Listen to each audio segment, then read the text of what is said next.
నేను ఎప్పుడు కూడా ప్రిపరేషన్ టైంలో నా ఫ్రెండ్స్ని దూరం పెట్టడం కానీ, నా ఫోన్లో ఆఫ్ చేసుకోవడం కానీ, వాట్సాప్ ఫేస్బుక్లు ఇవన్నీ తీసేయడం కానీ ఎప్పుడు చేయలేదు. బీచ్కి వెళ్ళి వస్తుంటే నిమజ్జనం అది జరుగుతూ ఉంది ప్రొసెషన్. సో కార్ పక్కకి ఆపేసా, వెళ్ళి నార్మల్గా అందరితో పాటు వెళ్ళి నేను ఒక బ్యాండ్ కట్టుకొని వేసాను ఒక అరగంట. సో మా వాళ్ళందరూ కూడా అదే షాక్, ఏంది నువ్వు బీయింగ్ ఏ డిప్యూటీ కలెక్టర్. నాలో ఒక అది ఉంది, నాకు అసలు ఏకాగ్రత కుదిరేది కాదు. ఎందుకంటే ఈ డిస్ట్రాక్షన్స్ ఇవన్నీ ఉన్నాయి. ప్లస్ మీకు చెప్పాల్సిన విషయం ఏంటంటే నా గ్రూప్ 1 మెయిన్స్ ఎగ్జామ్కి జస్ట్ 1 మంత్ తర్వాత నా పెళ్ళి.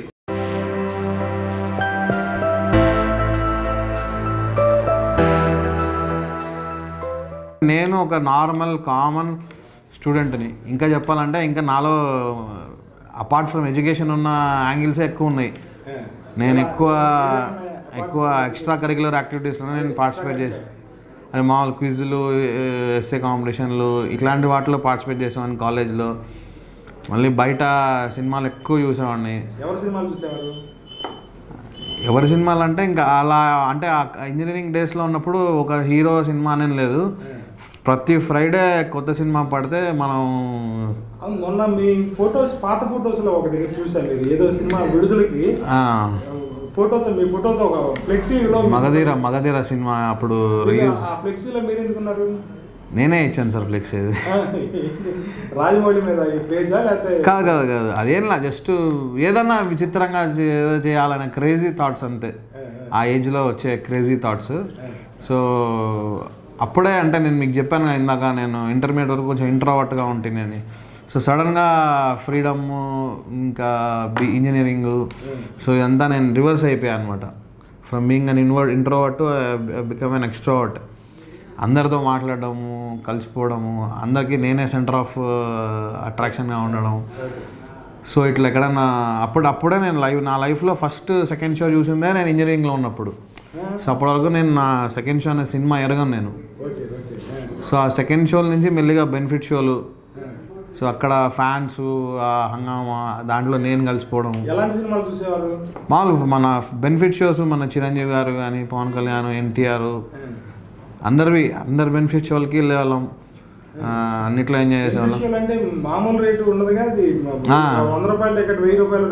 ఉంటుంది, అంతకు కూడా కొనేవాళ్ళం.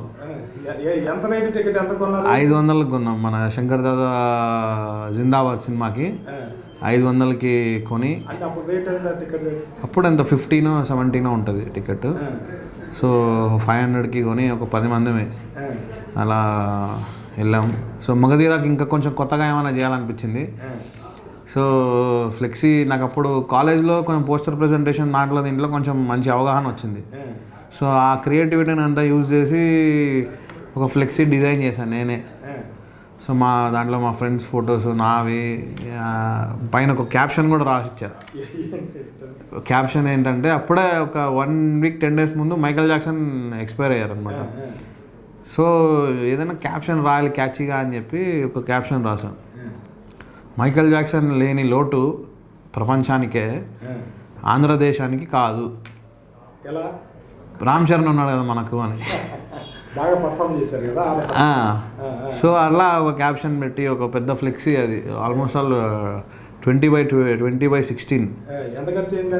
దానికి ఫ్లెక్సీకి ఒక 3000 ప్లస్. మామూలుగా ఏంటంటే సినిమా థియేటర్లో ఎక్కడ పడితే అక్కడ కట్టేస్తుంటారు ఫ్లెక్సీలు, అది ఫ్రీ.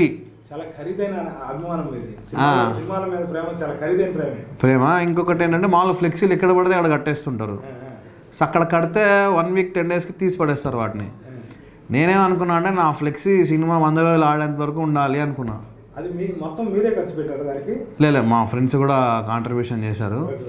సో అందులో భాగంగా ఏం జరిగిందంటే వాళ్ళకు ఒక స్లాట్ ఉంటుంది, మార్కెటింగ్ స్లాట్.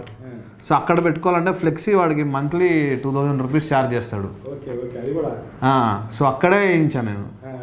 సో అక్కడ ఎవరు టచ్ చేయరు. సో సినిమా 100 days ఆడినంత వరకు నేను అందరం కలిసి నెలకి ఇంత రెంట్ కడుతూనే వచ్చాము. అది 100 days వరకు ఉంది ఫ్లెక్సీ. సో ఇప్పుడు కూడా యూత్ఫుల్ ఎమోషన్స్ అదే అలాగే కొనసాగుతున్నాయా? ఉన్నాయి. ఇప్పుడు మీరు మా బ్యాచ్మేట్స్ని వెళ్ళి అడిగితే ఎవరు నిశాంత్ రెడ్డి అంటే టాపర్ అన్నారు. Is the craziest man in the batch అంటారు. ఏం చెప్తారు? ఎందుకంటే మొన్న బాపట్లలో ట్రైనింగ్లో ఉన్నప్పుడు కూడా మొన్ననే వినాయక నిమజ్జనం జరిగింది బాపట్లలో ఉన్నప్పుడు. సో ఒక ఫ్రెండ్స్ అందరం వెళ్ళాం. సో ఎక్కడో బీచ్కి వెళ్ళి వస్తుంటే నిమజ్జనం అదే జరుగుతూ ఉంది ప్రొసెషన్.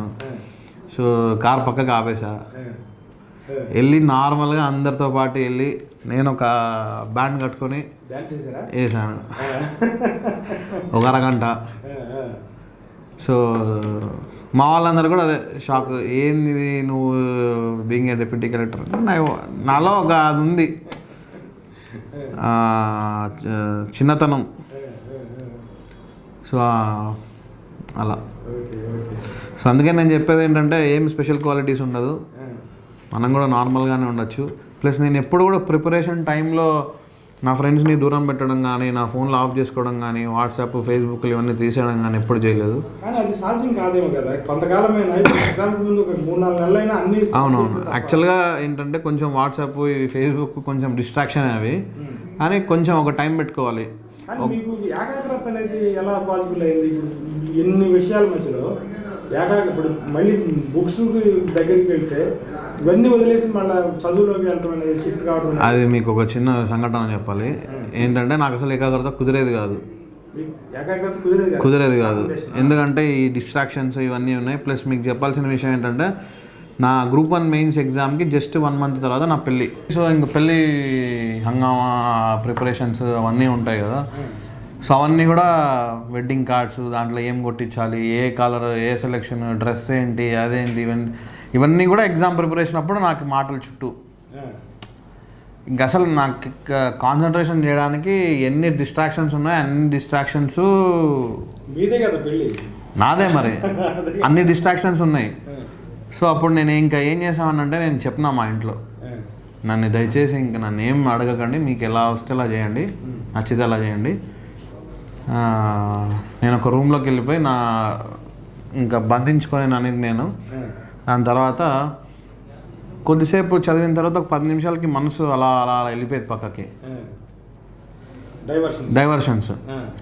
అది మళ్ళీ వెనక్కి రావాలంటే ఒక అరగంట పట్టేది.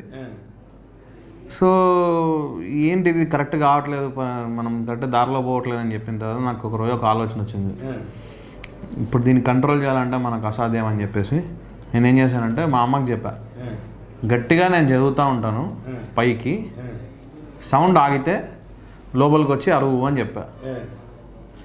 సో ఇంక అప్పటి నుంచి కొంచెం అంటే నోట్స్ ప్రిపరేషన్ చేసేటప్పుడు మనకేం కాన్సన్ట్రేషన్ ప్రాబ్లం రాదు.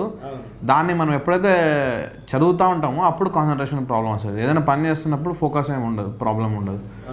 సో అలా గట్టిగా చదవడం మొదలుపెట్టా. సో ఉండదు. సో పైగా ప్లస్ ఆగితే మా అమ్మ వచ్చేది, రే ఏం సౌండ్ తగ్గింది అని. సో మళ్ళా స్టార్ట్ చేసేవాడిని. సో అట్లా కాన్సన్ట్రేషన్ అనేది మనకి బలవంతంగా చాలా బలవంతంగా కొన్ని సందర్భాల్లో ఏడ్చిన సందర్భాలు కూడా ఉన్నాయి. ఏకాగ్రతను బలవంతంగా కూడా తెచ్చుకోవచ్చు. కొన్నిసార్లు ఏడ్చిన సందర్భాలు కూడా ఉన్నాయి. ఇదే మన ఇంట్లో వాళ్ళు, పెళ్ళి, అంత స్ట్రెస్, లాస్ట్కి కొన్ని సందర్భాలు ఎలా వచ్చాయంటే ఇంకా నువ్వు ఎప్పుడు చదువుతానే ఉంటావా, ఇంక ఎన్ని రోజులు చదువుతావు ఇలాగా అని కొన్ని మాటలు. ప్లస్ ఇంకొకటి ఏంటంటే మెయిన్ నా పెళ్ళికి నేను కంటే మా చెల్లెలు ఎక్కువ కష్టపడింది. సో అది సో ఇంక ఇవన్నీ ఉన్నప్పుడు కొన్నిసార్లు అప్పుడు బ్రేక్ డౌన్ అయ్యేవాడిని, ఏడుపు వచ్చేస్తుంది. అసలు నేను ఎందుకోసం చదువుతున్నా, ఏంటి అసలు కరెక్టేనా ఇది అది అని ఆలోచనలు. బట్ ఇప్పుడు ఆలోచిస్తే అవన్నీ నిజంగానే దావు పేడ్ ఆఫ్. Sweet memories.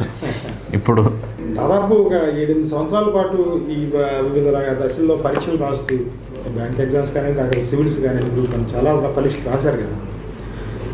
చాలామంది స్టూడెంట్స్ని మీరు అబ్జర్వ్ చేస్తుంటారు. అవును సార్.